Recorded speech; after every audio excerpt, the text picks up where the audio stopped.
tous et bienvenue dans mes petits papiers. Je suis Judith, je suis démonstratrice Stampin' Up dans le nord de la France et je vous présente aujourd'hui un des petits cadeaux, une des petites choses que je glisse dans le nouveau catalogue que je réalise moi-même. Je vais vous montrer, on va faire le petit cahier nous-mêmes et je vous montre tout de suite comment ça marche. Le petit cahier lui-même, il est réalisé. J'ai eu envie cette fois-ci de mettre du papier quadrillé. L'idée de ce petit cadeau, déjà, c'est pour montrer certains des articles que vous trouverez dans le nouveau catalogue. Donc, c'est le catalogue dans lequel vous trouverez toutes les festivités de l'automne et de l'hiver.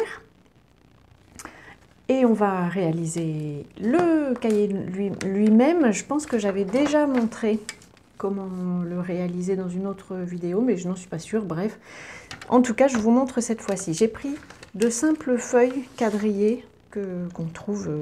En fait, je les ai piquées. Un jour, je crois qu'on avait fait une erreur en faisant un achat pour ma fille pour le lycée. Et en fait, j'enlève juste la partie avec les perforations. En largeur, je vais couper à 6 cm et je coupe plusieurs bandes comme ceci. Hop.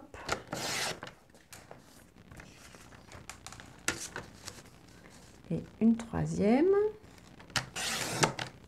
Et puis dans l'autre sens, je coupe à 7 cm et demi, un chouïa moins, parce que ça nous permettra d'en caser 4 morceaux égaux dans la hauteur. Voilà. Je vais en faire une deuxième bande. Pour tous les cahiers, je vous montrerai après, j'en ai quelques-uns qui sont déjà constitués. Je pense que j'ai mis 16 feuilles. Donc je continue, puisque là j'ai que 2 épaisseurs. Mais donc d'habitude j'ai pris 4 épaisseurs et le coupe-papier est passé à travers sans aucun souci. Donc vous pouvez faire la même chose, ça vous fera moins d'opérations. Et donc on a notre petit cahier, je vais vous montrer comment faire la reliure. La reliure, vous voyez, j'en ai quelques-uns qui sont faits. Elle est à préparer à l'avance parce qu'il faut la laisser sécher au moins pendant une nuit, je dirais. Donc voilà, ça, ce sont ceux que j'ai réalisés hier. Je garde une pince et un petit morceau de papier. En fait, on va bien tasser notre paquet de papier et c'est ce côté-ci qui nous intéresse. J'y glisse. En fait, j'ai glissé une chute de papier juste pour que on ne voit pas les marques de la pince dans le papier. Et ensuite, j'attrape mon pot de colle liquide. Là, c'est Tombow. J'y dépose, si elle veut bien descendre, voilà, j'y dépose d'abord une ligne de colle. Et puis, j'y retourne en appuyant tout légèrement. Et en fait, j'étale la colle, comme ça, juste sur la tranche de mon paquet de papier. J'essaye d'avoir une quantité à peu près régulière de colle. Et ça, une fois que c'est fait, je le dépose. Imaginons que ça, c'est le bord d'une table. Éventuellement, voilà, quand j'ai mon papier, il est un peu déformé, je rajouterai une deuxième pince là. Je vais la prendre tout de suite. Hop, je la pique à un autre papier qui est sec. Voilà, si ça vous arrive, je mets une deuxième pince pour m'assurer que le papier est bien maintenu. Et ça, je le dépose sur le bord. Avec ces pinces-là, c'est parfait parce que c'est un peu soulevé, mais sinon, si vous avez des pinces différentes ou juste des trombones, vous laissez sur le bord d'une table ou le bord d'un meuble et vous laissez sécher pendant une nuit. Le lendemain matin, vous pourrez utiliser votre bloc de cartes. Donc là, je vais déposer ça sur le côté. Et bien entendu, j'attrape un paquet qui est déjà prêt. Alors, je vous montre toutes mes fournitures qui sont prêtes. Vous voyez, ce sont tous les petits cadeaux que je vais préparer pour mes clientes.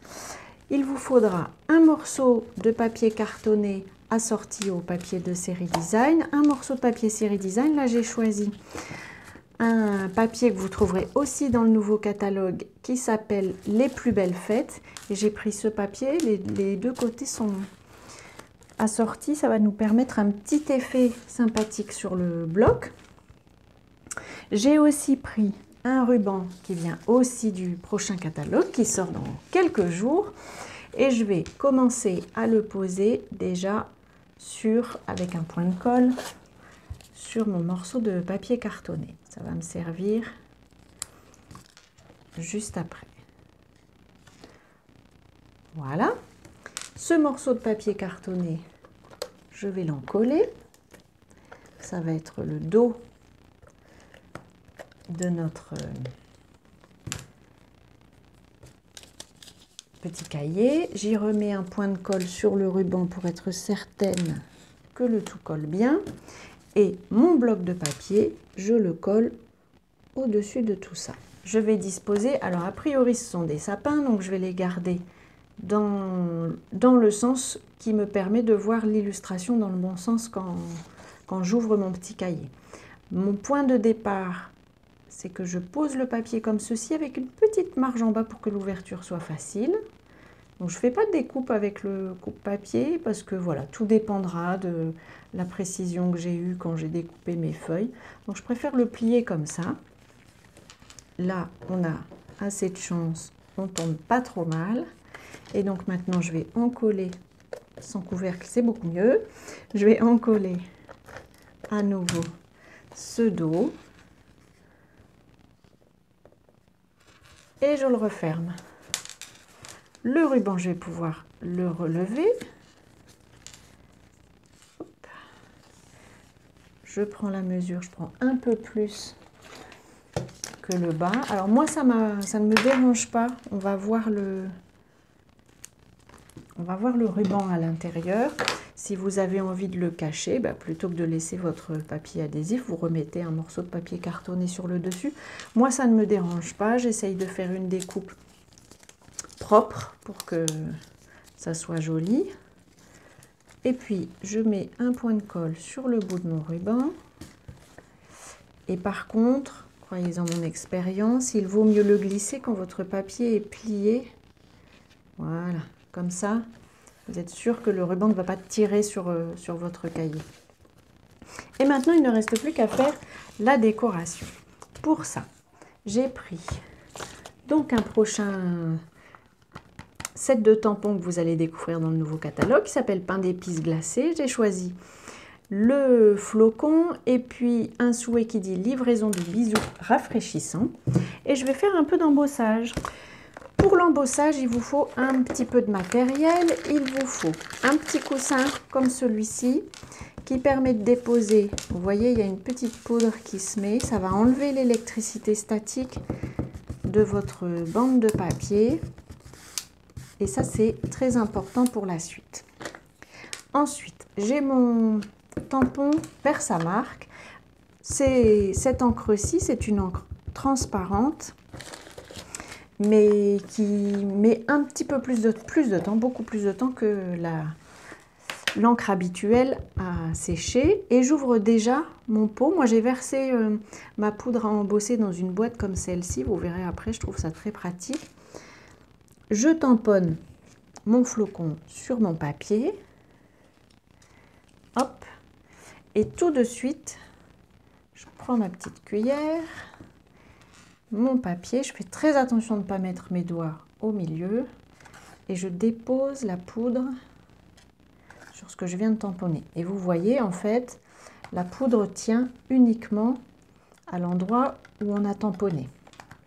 C'est pour ça que c'est important d'avoir passé le petit coussin ici avant. Sinon, vous auriez de la poudre qui tiendrait un peu partout à cause de l'électricité statique.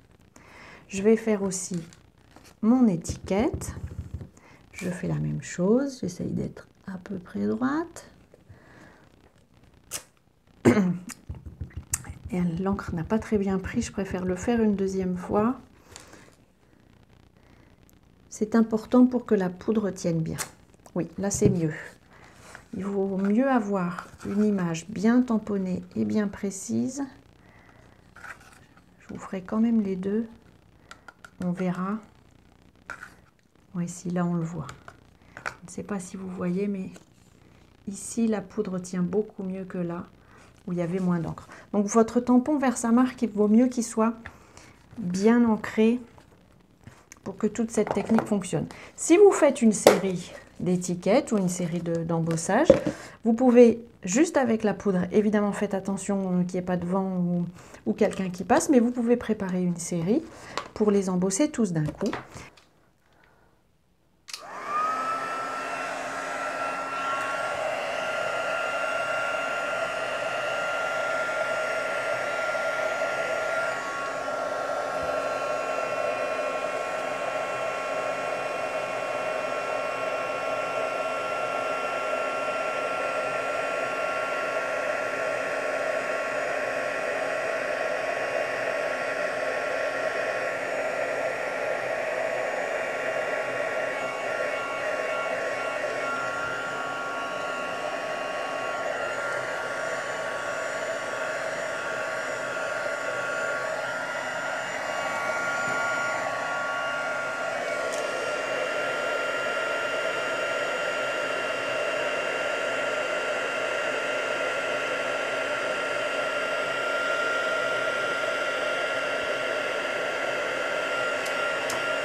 Voilà, je vous retrouve directement après avoir fait l'embossage.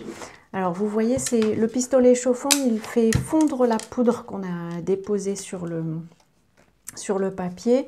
J'aime bien faire d'abord en dessous parce que ça commence à préchauffer, si je peux dire, la poudre. Et ça évite qu'elle s'envole.